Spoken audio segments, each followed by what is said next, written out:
кажа неща, които знам наизуст. Аз знам много малко. Аз не си знам и текстовете за песни, които съм писал, и когато някой излезе да ги пее, вика, ела да пееш, аз викам, добре, дай текста. Не става. Искам да благодаря първо на Диана. За мен до тук тя е изненадата на вечерта. И понеже е такава, няма да правим сериозни стали. Едно стихотворение, с което искам да поздравя Камелия. Като го кажа, тогава ще ви кажа, че просто проверявам с него. Добре. Стихотворението се казва Петрич и е следното. Не ме живяха правилно жените ми. Не ме живяха правилно. Не ме живяха.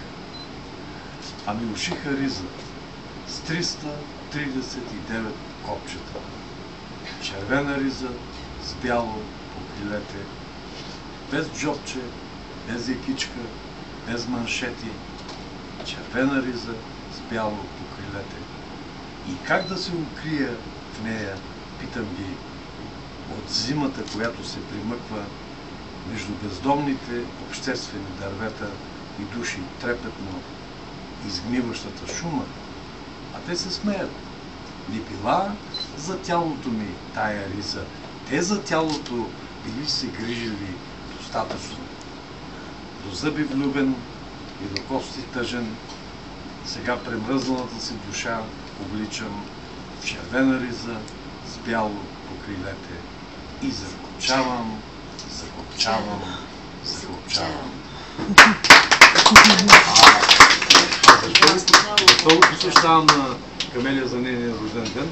Защото тя за моя рожден ден, вижте тази наивна жена, отишла в един магазин, искала да купи риза с 339 копчета. И с подавачките броили.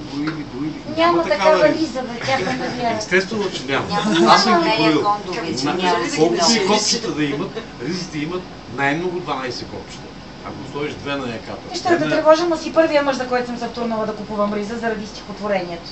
Друг си сами се облича. Следващия ще свършим 339 копчета. Само махни тази. Цяла седмица ще решим, ако трябва, да.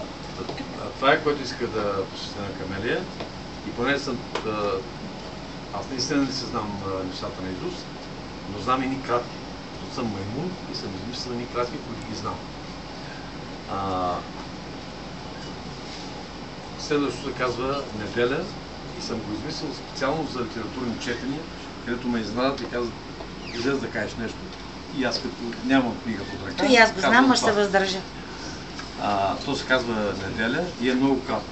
И е толкова кратко, че ако изпусне първи ред, ще изпуснете и последния. Да, ще го казах пътюм, сега ще го чуеш. Да. Неделя. Обличам всички минали жени в бели роби. Прерязвам после вените си. По кръвта гадая, какво ще ми се случи Понеделник.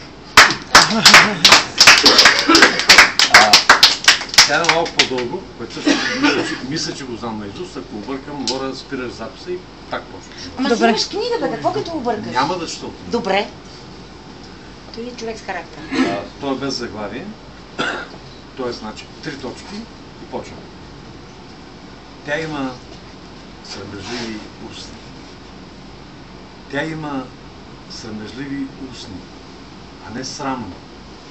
Защото няма нищо срамно в идеята на Бог за нея и малкото останал свят наоколо. Тя има срамежливи устни, но няма как да сме в един живот. Аз мога 2 пъти да я целуна по усмивката, а тя веднъж да ме погали по смъртта и толкова. И няма време. И го няма време.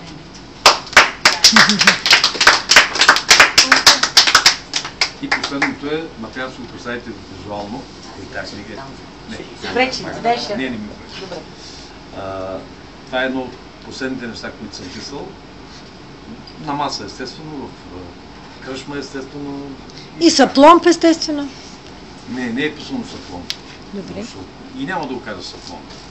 Казва се Епитафия и е посветено на Иво Папцов, но само искам да се го представите като наистина една надгробна плоча и дали там има дата, тире, дата. А тук е така. Епитафия. Откакто е способен на любов. Тире. Докато е способен на любов. И ото нещата да тревожим.